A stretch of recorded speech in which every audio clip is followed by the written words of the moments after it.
Innamal a'mal bi khawatimiha. Amal itu tergantung penutupnya. Mudah-mudahan kita menutup kitab ini nantinya di malam Sabtu yang akan datang dengan hal yang diridhai oleh Allah Subhanahu wa taala. Amin ya rabbal alamin. Menyambung pembicaraan yang telah lalu tentang wa min khuluqina ma'a anfusina, di antara akhlak kita terhadap diri kita sendiri, yang ke-9 halaman 40, yaitu la nay'as wa la natabarram bi faqrin aw shiddatin aw ibtila'in aw hazimah, yaitu janganlah kita berputus asa. Ini orang yang berputus asa itu adalah orang yang jauh dari rahmat Allah. Jangan putus asa.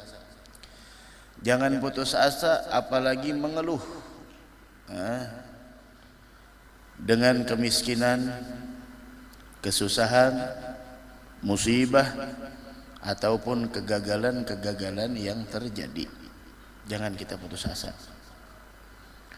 Jangan mengeluh dengan kefakiran. Ketahuilah bahwasanya orang yang hidup dalam keadaan fakir, dia mempunyai 5 kemuliaan. Orang yang hidup dalam keadaan fakir, dia mempunyai 5 kemuliaan. Yang pertama, bahwa ketika dia beramal, maka pahalanya jauh lebih besar daripada amal. Ketika orang fakir beramal, maka pahala dari amal orang yang fakir jauh lebih besar di sisi Allah daripada nilai pahala dari orang yang kaya. Ini orang yang duduk di majelis ilmu, contoh. Ada yang fakir, ada yang kaya. Orang yang fakir pahalanya lebih besar dari orang yang kaya. Salat subuhnya orang fakir lebih besar daripada orang yang kaya.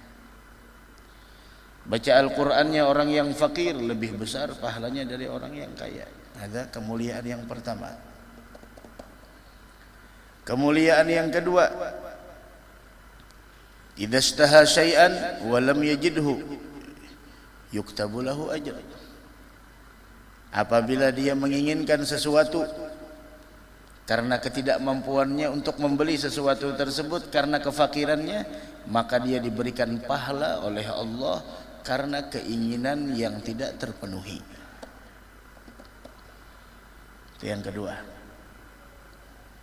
Yang ketiga, orang fakir apabila dia sabar, ridha dengan ketetapan dari Allah, mereka nantinya akan lebih dahulu masuk ke dalam surga. Nah, pernah di sini ulun sampaikan bagaimana di sana Rasul sallallahu alaihi wasallam menceritakan bagaimana orang-orang fakir yang bakal masuk surga, mereka lebih dahulu masuk surga sebelum orang yang kaya raya setengah hari, yaitu 500 tahun. 500 tahun. La ilaha illallah. Bahkan Sayyidina Sulaiman alaihi salatu wassalam masuk surga setelah masuknya para anbiya 40 tahun.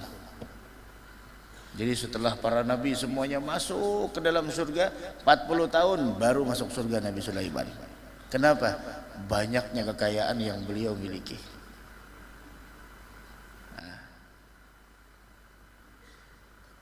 Mudah-mudahan masuk surga seberatan, insyaallah.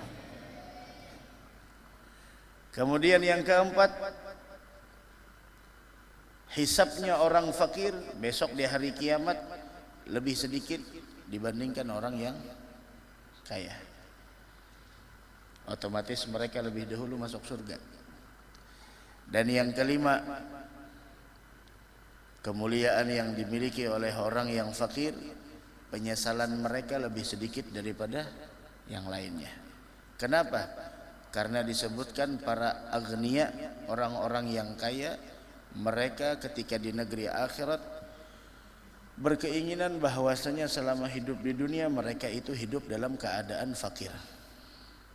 Sedangkan orang yang fakir ketika di negeri akhirat tidak berkeinginan untuk menjadi orang yang kaya. Kenapa? Karena mereka melihat begitu dahsyatnya perhitungan dari Allah Subhanahu wa taala. Dari karenanya jangan kita merasa putus asa. Apalagi mengeluh dengan kemiskinan yang diberikan oleh Allah Subhanahu wa taala.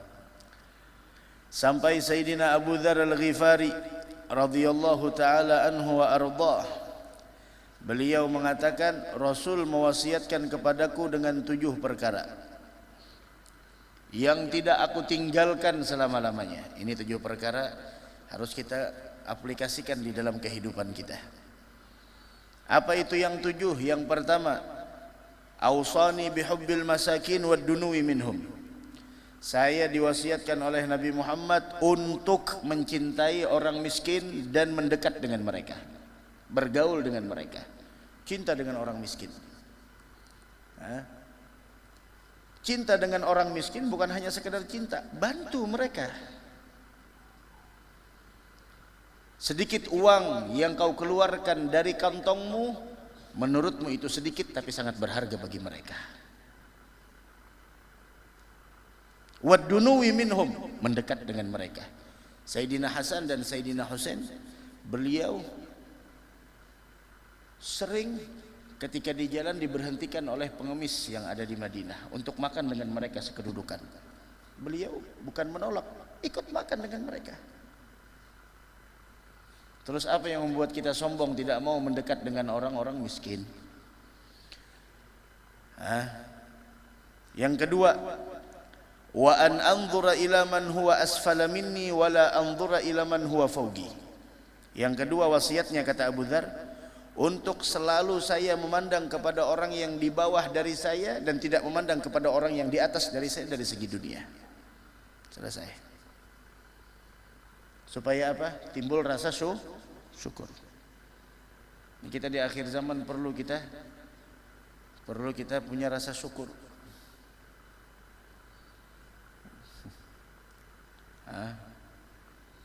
La ilaha illallah. Maka dari karenanya tadi di Masjid Al-Ikhlas ulun jelaskan tentang hadis Nabi Muhammad yang mengatakan, apa kata Nabi Muhammad? Man asbaha aminan fi sirbih. Siapa orang yang ketika berada di pagi hari aman, damai, tentram, tidak ada pertikaian, tidak ada permusuhan, tidak ada kabar-kabar yang menakutkan, tidak ada virus yang menyebar, aman. Coba lihat 2 tahun yang telah lalu, kita hendak keluar bertamu manusia kayak bertamu hantu, takutannya luar biasa. Kasihan kekawanan yang begawi mengantar makanan, kadang-kadang duitnya ditapas, innalillah. Hendak di muka situ, jangan mendekat sini. Sampai ulun sampaikan tadi, sampai sekarang masya Allah hendak masuk mall disuruh pakai masker. 5 langkah kita berjalan, orang makan kena pakai masker. Jadi peraturan apa itu? Kita hendak masuk mall, swalayan, ada sapamnya, security, stop, masker. Kada boleh, kalau hendak masuk wajib pakai masker. Wajib, hukum Islam bertambah pulang, wajib bermasker. Wajib. Kalau kada hendak, jangan masuk. Tapi merhaba kita cari masker. 5 langkah kita jalan ada orang makan kada pakai masker. Ini apa nih? Tidak konsisten dengan peraturan. Kita tidak mau melanggar peraturan, tapi kita mau konsisten dalam peraturan. Kasihan. Alhamdulillah masuk masjid kita aman, damai. Coba dulu 2 tahun yang telah lalu, amankah kita? Sembahyang masya Allah. Kada kau lagi begawilan gini sembahyang kita. Kenanakan kada kau lagi begayaan. Sampai sebagian guru-guru mengatakan azan sembahyangan di masjid meskipun jaraknya 1 meter dari satu ke satu orang, yang penting masjid jangan sampai kosong. Tahu apa akibatnya sampai masjid kosong? Kalau sudah masjid kosong, tidak ada yang sholat di dalamnya, bukan mengangkat bala, bukan menghilangkan virus, tapi menambah azab di atas azab. Inni la ahummu bi ahlil ardi azaban.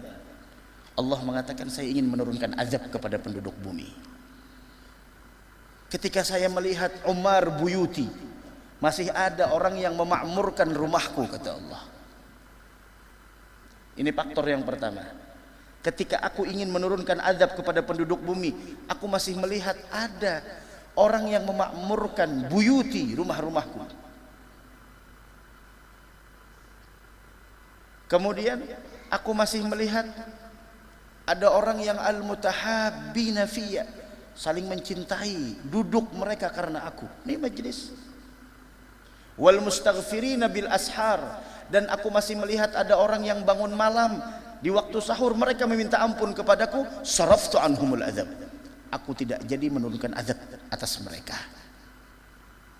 Berarti 3 perkara ini faktor yang menjadikan bala dihilangkan oleh Allah. Tapi mau jadi apa?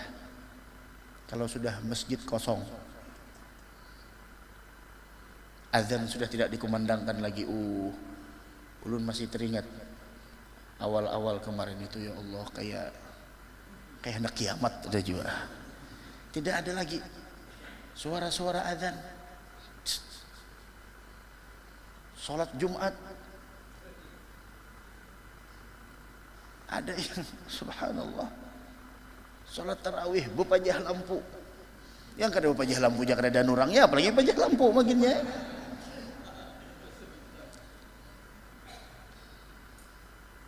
Parkir kendaraan diarahkan kemana-mana, masya Allah. Keamanan dicabut oleh Allah. Berarti apa? Nikmat damai, nikmat aman itu merupakan anugerah terbesar dari Allah. Ya Julun tadi di Masjid Al-Ikhlas, jangankan kita seperti itu, di rumah tangga aja, di rumah tangga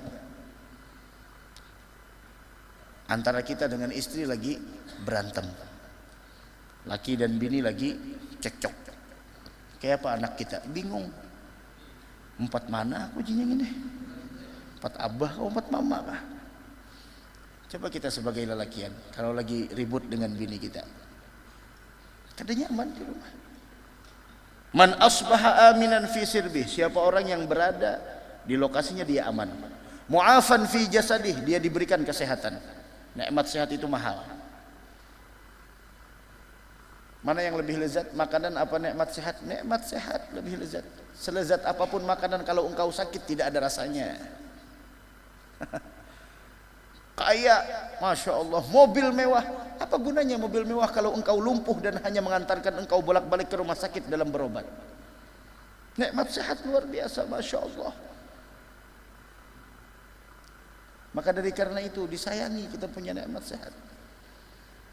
Yang ketiga, wa indahu qutu yaumih, dia punya makanan untuk hari itu. Untuk hari itu, bukan besok, hari itu. Apa kata Nabi Muhammad? Faka'annama hizat lahud dunya bihadzafiriha. Orang yang semacam itu seakan-akan telah diberikan Allah dunia dan seisinya. Dunia dan seisinya, bukan Ratu Jeleha dan seisinya, kada. Dunia dan seisinya, khalas. Orang yang punya 3 tersebut, nikmat aman, nikmat sehat, nikmat ada rezeki untuk hari itu. Berapa sehari makan kita? Umpama makan sehari. Faka'annama hizat lahud dunya bihadzafiriha. Kalau sudah kita mengetahui tentang ilmu tersebut, buat apa mengeluh? Apa yang kita keluhkan? Jangan kita memandang kepada orang yang lebih di atas dari kita, pandang orang yang lebih di bawah dari kita. Tapi itulah nafsu, kadang-kadang tidak pernah merasa puas. Dari karenanya Nabi Muhammad berdoa kepada Allah, Allahumma inni a'udzubika min ilmin la yanfa'. Ya Allah, saya berlindung kepada Engkau dari ilmu yang tidak mendatangkan manfaat. Tadi ulun jelaskan, ilmu yang tidak manfaat itu seperti apa? Sudah ulun jelaskan.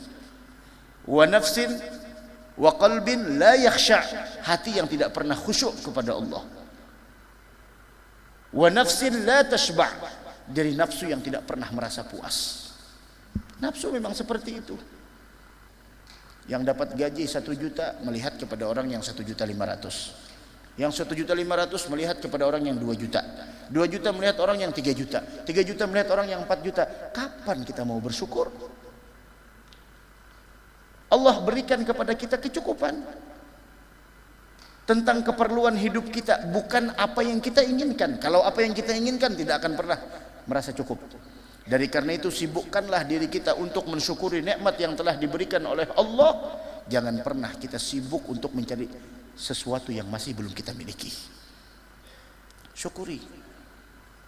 Kemudian yang keempat kata Nabi Muhammad, wa a'udzubika min da'watin la yustajabu laha, dan saya berlindung kepada engkau wahai Allah dari doa yang tidak kunjung dikabulkan.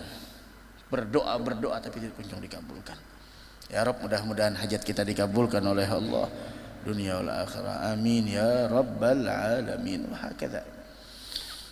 Jangan kita putus asa dengan kefakiran yang kita alami.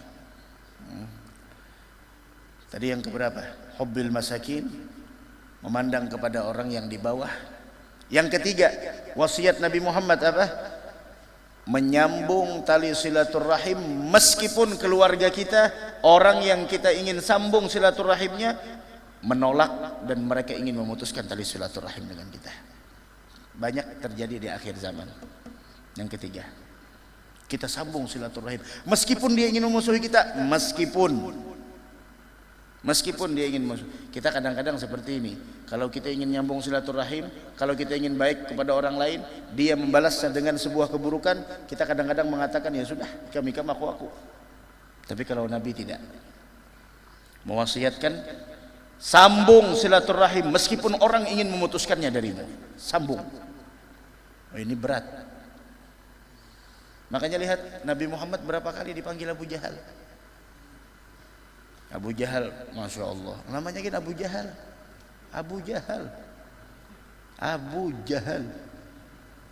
Jangannya Abu pintar, bagus. Ini Abu Jahal, itu jahil, abunya lagi, abnya lagi.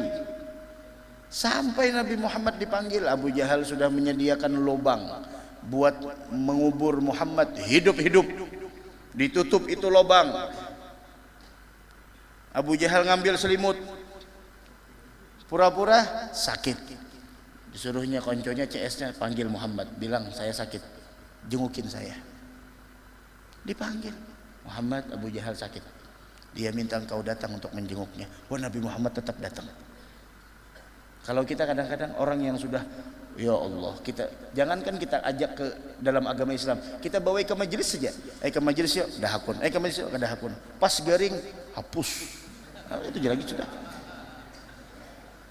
Nabi Muhammad kada, oke, saya datang. Nabi Muhammad masih belum tahu rencana yang telah disusun.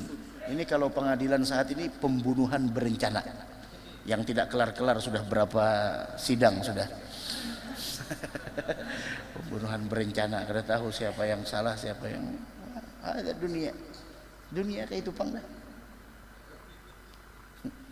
Dunia kayak itu pang. Dunia. Mungkin sudah para kayak kalau putusannya sudah tuh, siapakah ada tahu juga. Wah, Nabi Muhammad datang, Abu Jahal berselimut dari kejauhan. Muhammad datang. Beberapa langkah lagi sampai ke lubang yang sudah dibikin oleh Abu Jahal, turun Jibril. Muhammad, pulang. Kenapa? Abu Jahal tidak sakit, di depanmu ada lubang, dia ingin menguburmu hidup-hidup. Pulang Nabi Muhammad. Wah, Abu Jahal namanya gitu, Abu Jahal, kada ingat lagi dengan rencananya, ada lubang di depannya. Dia langsung, Muhammad, ta'al, Muhammad, sini kemari, saya sakit, jenguk saya. Dia sudah tidak ingat lagi dengan lubang yang pernah dia gali. Dia pun berlari. Dia pun berlari untuk menemui Nabi Muhammad. Akan tetapi dia lupa dengan lubang yang pernah dia buat. Dia pun terjatuh di lubangnya sendiri. Disinilah pepatah Arab mengatakan, man hafara hufratan waqa'a fiha. Siapa orang yang menggali sebuah lubang, dia sendiri yang akan terjerumus di dalamnya. Artinya apa? Siapa yang melakukan sebuah kejahatan, dia sendiri yang akan menerima batunya. Dia sendiri yang akan menerima akibatnya. Nabi Muhammad sampai rumah, diulur tali berapa meter, tangga berapa meter, tidak bisa naik Abu Jahal. Aduh, Abu Jahal, Kiai Muhammad pulang. Kiai Muhammad ini kadang-kadang kawan nolong kecuali Muhammad. Datang lagi yang disuruhnya nih, kada tahu disupan juga, masya Allah, datang pulang ke Nabi Muhammad. Apalah apa yang harus dikata? Saya hanya seorang prajurit, seorang anak buah yang tidak bisa melawan dengan perintah atasan. Seperti itu.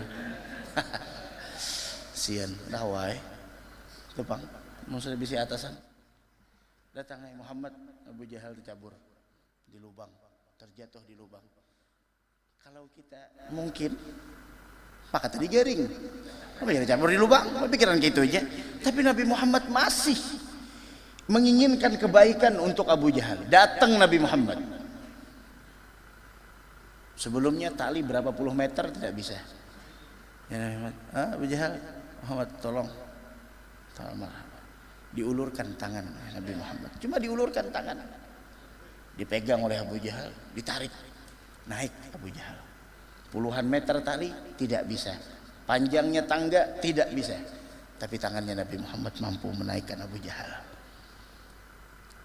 Tahu apa yang dikatakan Abu Jahal? Bukan terima kasih, itu Abu Jahal.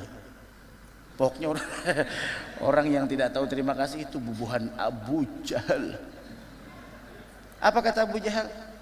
Luar biasa wahai Muhammad, sihirmu sangat menakjubkan. Sihirmu bukan terima kasih, tapi dikatakan sihir.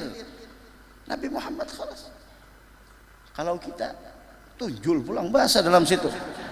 Kalau Nabi Muhammad enggak. Wah, ini perlu latihan. Kada gegampangan tak kurihing lawan orang nang marangot lawan kita. Bujuran toh. Tetamu di sarwan kita kurihing orang rangot lawan seorang. Kada gegampangan. Hati ini bontong ay. Biar gado-gado makanannya, tetap makan kerupuk tuh berbunyi. Biar kada gampangan. Hati ini sakit.